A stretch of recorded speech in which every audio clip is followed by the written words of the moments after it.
ਤੇ ਕੀ ਨਾਂ ਹੈ ਤੁਹਾਡਾ? ਮੁਹੰਮਦ ਰਫੀਕ। ਤੇ ਅੱਬਾ ਜੀ ਦਾ ਨਾਂ ਕੀ ਸੀ? ਰੋਲੀਆ। ਦਾਦੇ ਹੋਰਾਂ ਦਾ ਨਾਂ? ਉਹ ਮਾਮੂ ਰਾਜਪੂਤ ਚੌਹਾਨ। ਜਦੋਂ ਆਏ ਉਦੋਂ 20 ਸਾਲ ਦਾ ਸੀ। ਤੇ ਪਿੱਛੇ ਕਿਹੜਾ ਪਿੰਡ ਸੀ ਜਿੱਥੇ ਤੁਸੀਂ ਜੰਮੇ ਪਲੇ ਸੋ? ਛੋਟਾ ਇਹਨੂੰ ਇਹਦਾ ਜ਼ਿਲ੍ਹਾ ਕਿਹੜਾ ਸੀ? ਪਟਿਆਲਾ। ਤੇ ਤਹਿਸੀਲ? ਕਨੌਰ।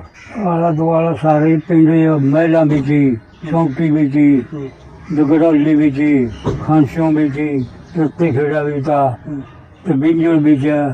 ਬਸ ਮਾਰੇ ਪਿੰਡ ਮਾਂ ਜਾਂ ਮਾਰਾਂਗੇ ਘਰ ਤੇ 2 ਜੂਰਾਂਗੇ ਜੇ ਬਾਕੀ ਸਾਰੇ ਰਾਜपूत ਤੇ 3-4 घर ही होंगे। ये 2 घर, एक घर बामना का था। वो बामन के नो संत था, एक के नो बंत, जिनकी गेला मरालका खा लेंगे। ਤੇ ਤੁਹਾਡੇ ਯਾਰ ਸਨ? हाँ, खेली जाते।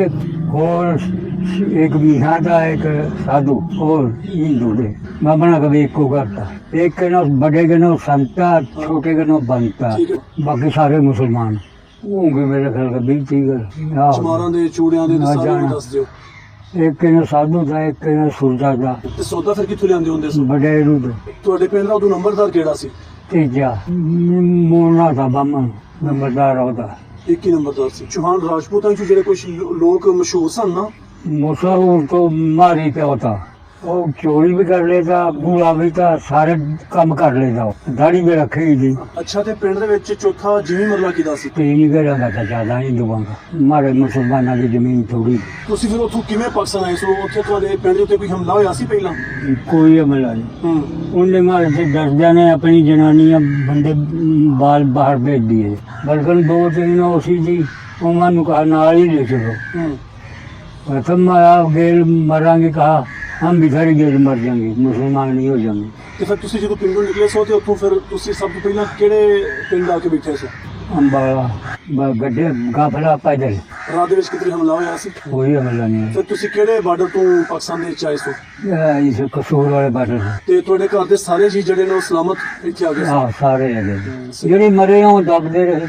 ਹਾਂਜੀ ਹਾਂ। रामा को मर गया, हाँ जी। दब दिया। किसी ने नहीं मारे, अपनी बस इसी में बैठे हैं पहले। ਸਹੀ ਹੈ। ਇਸ ਪਿੰਡ ਦਾ ਨਾਂ ਕੀ ਹੈ?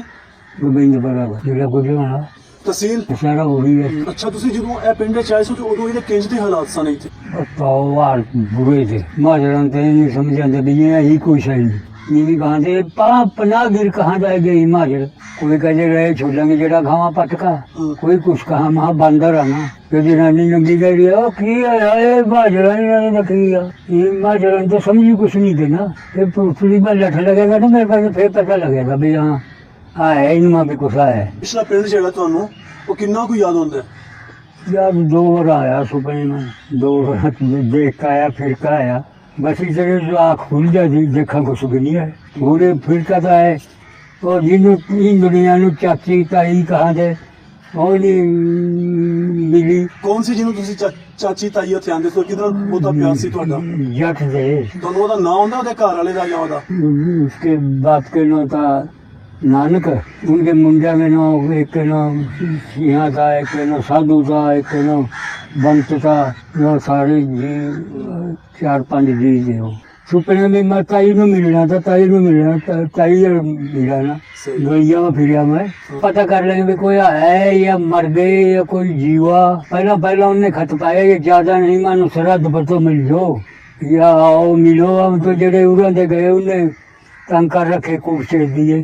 ਹਾਂਜੀ। नए रिश्ते ले लिए, नए कुटे। हमारे तो मुसलमान चंगे थे।